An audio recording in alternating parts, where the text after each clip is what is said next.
नमस्कार। इस वक्त हम जंतर मंतर पर लगातार बने हुए और जैसा आप सभी को पता है कि जो हमारे देश के पहलवान हैं वो लगातार अपनी मांगों को लेकर 23 अप्रैल से लेकर यहाँ डटे हुए हैं और लगातार कहने की खाप पंचायतों की बात करें या फिर राजनीतिक लोगों की बात करें या फिर अन्य जो संगठन है वो भी इन खिलाड़ियों को अपना समर्थन आकर दे रहे हैं। हमारे साथ सरोजात सरोखाप की राष्ट्रीय अध्यक्ष हैं डॉक्टर संतोष दहिया जी।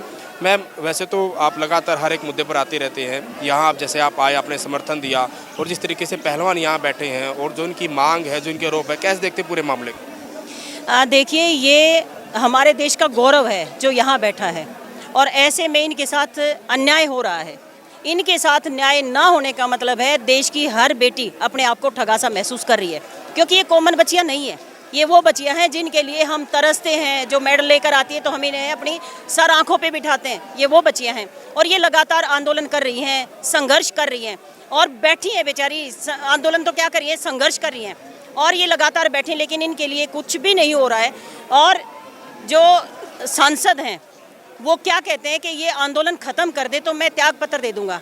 अरे तुम पहले त्याग पत्र दे दो ना, त्याग पत्र दो तो कुछ कार्रवाई होगी, लेकिन कुछ भी नहीं हो रहा है। दुर्भाग्य है, मैं कह रही हूँ देश का दुर्भाग्य है। जो बृजभूषण शरण है जिनका आप जिक्र कर रहे हो, उन्होंने कहा कि मैं अपराधी नहीं हूँ और अध्यक्ष पद मेरे लिए कोई बड़ी बात नहीं है, जो भी मेरे खिलाफ जांच होगी मैं उसको पूरा सहयोग करूँगा। और जो खिलाड़ी हैं ये कहीं ना कहीं राजनीतिक द्वेष में आकर या फिर यूँ के उद्योगपति के कहीं ना कहीं बहकाव में आकर ये प्रदर्शन कर रहे हैं। देखिए, ये वो बच्चे हैं जो राजनीति नहीं जानते, ये केवल मैट पे अपना पसीना बहाना जानते हैं। ऐसे में उनकी ये स्टेटमेंट बिल्कुल मतलब मूर्खतापूर्ण है, जो वो ये कह रहे हैं कि राजनीति से प्रेरित होकर ये कर रहे हैं। कोई भी बच्ची पब्लिक में नहीं आना चाहती, चाहे उसके साथ कितनी बड़ी दुर्घटना हो जाए, क्योंकि लड़की हमेशा डरती है। उसे लगता है कि भाई मैं बाहर आई तो मेरे परिवार का क्या होगा, लोग किस दृष्टि से मुझे देखेंगे और मेरे परिवार को देखेंगे। और ऐसे बहुत सारे केसेस क्योंकि मेरे पास आते रहते हैं। बच्चियाँ कहती हैं जी किसी को बताना मत, लेकिन मेरे साथ ऐसा हो गया।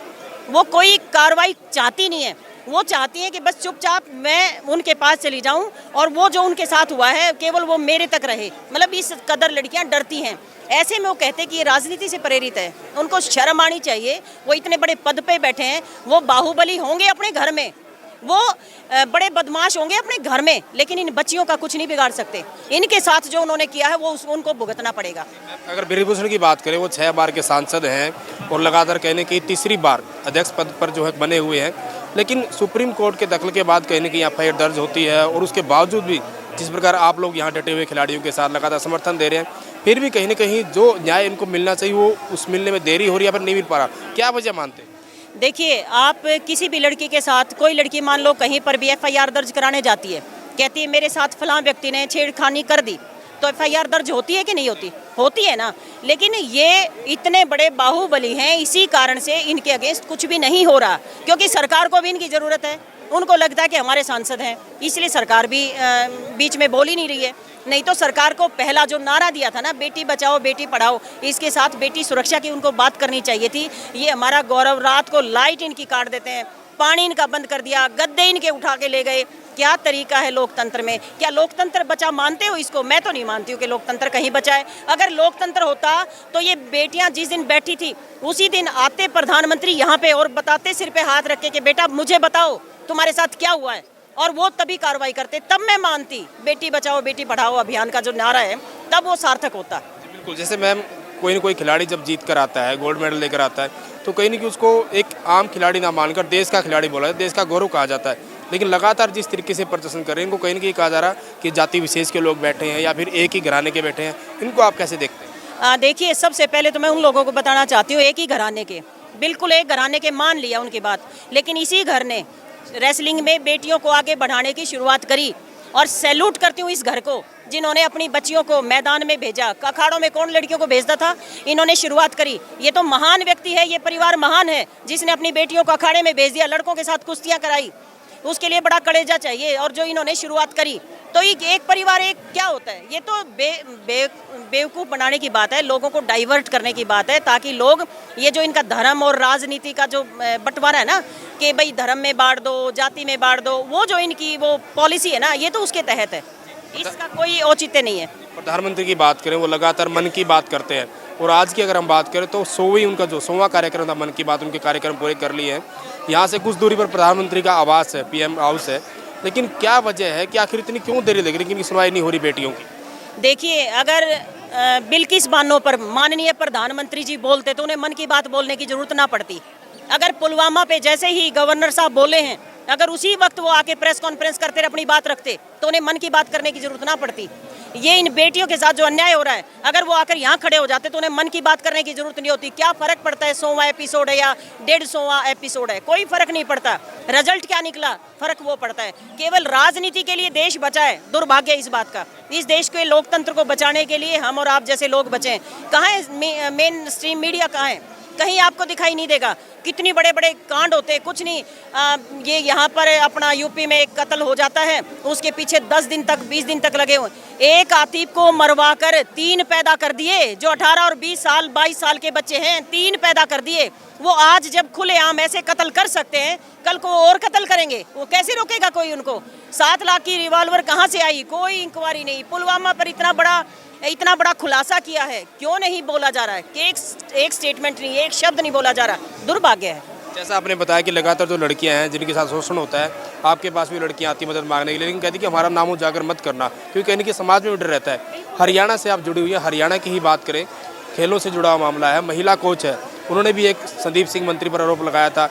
हालांकि खेल विभागों से ले लिया गया, लेकिन फिर भी लगातार वो कहीं ना कहीं उन पर हमला होता है। अभी हाल में उन्होंने आरोप लगाया कि मुझे जान से मारने की कोशिश की। उस पूरे मामले को आप कैसे देते हैं, क्योंकि आप भी कुरुक्षेत्र से हैं और कहीं ना कहीं जो मंत्री हैं वो भी विधायक पेहोवा से ही है? देखिए, उस मामले पर मैं बोली थी, क्योंकि एक आदमी जो जिम्मेदारी के पद पे है, उसके ऊपर कोई इल्ज़ाम लगता है तो सबसे पहले उसे अपने पद से त्यागपत्र देना चाहिए। सबसे पहले उनकी नैतिक जिम्मेदारी बनती है।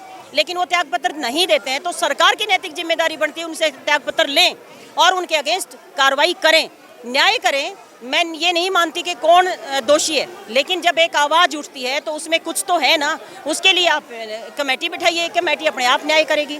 इसमें दिक्कत कहाँ है? तो संदीप के ऊपर भी इतना बड़ा जब इल्ज़ाम लगाया है और लगातार लगाया उन्होंने, और उन्होंने बिल्कुल तथ्यों के आधार पर लगाया, तो हर किसी को पता है कि हाँ, इस लड़की के साथ अन्याय हुआ है, लेकिन उसके बाद कोई कार्रवाई नहीं हो रही है। अंतिम सवाल मेरा इसी धरने से जुड़ा हुआ है। पिछली बार जब 3 महीने पहले ये धरना इन्होंने किया था तो 2-3 दिन बाद उठकर ये चले गए थे, क्योंकि एक कमेटी गठित की गई थी। तो जो आप जैसे लोग हैं, जो खापों के लोग हैं या जो चौधरी लोग हैं, जो उनका समर्थन देते हैं, उनका कहीं ना कहीं ये कहना था कि हमसे बिना पूछे कहीं उन्होंने धरना उठा लिया और दोबारा फिर नौबत आई। आप जैसे आज यहाँ आए हैं, क्या कुछ इनको मार्गदर्शन आप देंगे? देखिए, इन्होंने जब पहले धरना उठाया था तो इनकी अपनी ही बहन है फोगाट जी, बबीता जी, उन्होंने कहा था कि मैं न्याय करवाऊंगी क्योंकि मैं कमेटी के सदस्य हूं। अब उस वक्त क्या हुआ आपको सबको मालूम है, कुछ नहीं हुआ, बस उनको धरना उठवा दिया था, वो ये अपने घर चले गए थे। और वो उसके बाद क्या हुआ आप सबको मालूम है। लेकिन मैं ये पूछना चाहती हूँ, जो अभी बबीता की स्टेटमेंट आई है कि मेरे से तो फाइल छीन ली थी, मेरे को तो फाइल पढ़ने नहीं दिया गया, पढ़ने भी नहीं दिया गया, तो उस वक्त वो कहाँ गई थी जब उनसे फाइल छीनी गई थी? मैं उनको तब मानती, अरे तेरी बहनें बैठी हुई हैं यहाँ और तुम उस फाइल की बात आज कर रही हो। क्या उनको पहले नहीं पता था जब फाइल छीनी, तब वो क्यों नहीं आई मीडिया के सामने कि मेरे से फाइल छीन ली गई है और आपके साथ न्याय नहीं होगा? तब बोलना चाहिए था, नहीं बोली है, आज बोल रही हैं क्योंकि इस धरने को भी उठाना चाहती हैं।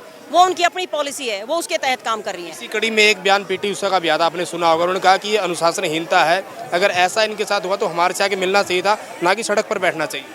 नहीं, देखिए, इन बच्चों को इतना पता था कि भाई हमारे साथ अन्याय हुआ है। सबसे पहले इन्होंने अपनी बात रखी थी और इनकी बात के बाद जब कुछ भी नहीं हुआ तब ये धरने पर बैठे हैं। ऐसे थोड़ी धरने पर बैठ गए। पहले तो इन्होंने बृजभूषण को ही बात करी है इन्होंने कि भाई हमारे साथ ऐसा क्यों किया जा रहा है, लड़कियों को क्यों इतना हमारे साथ डिस्क्रिमिनेशन किया जा रहा है। पहले तो वहाँ पर बोला, जब उन्होंने कुछ नहीं किया तब ये बैठे यहाँ पर आके।